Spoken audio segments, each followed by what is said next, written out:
आणि तिसरी गोष्ट जी तुम्ही मला म्हणालात की काय खाल्लं पाहिजे, you should eat what ever you want.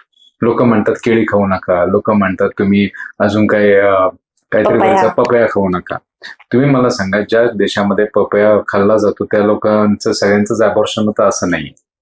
कोणाचं होतं, जेव्हा तुम्ही पपया सीड्स खाता तर अबॉर्शन होण्याची रिस्क असते.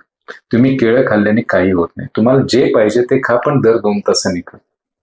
कारण का, बाळाला जेव्हा तुम्हाला शुगर, जेव्हा आई हे खाते तेव्हा त्याचं विघटन शुगर्स मध्ये होतं आणि त्याची शुगर लेवल जर तुमची चांगली राहिली तर बाळ हे चांगल्या पद्धतीने वाढू शकतं.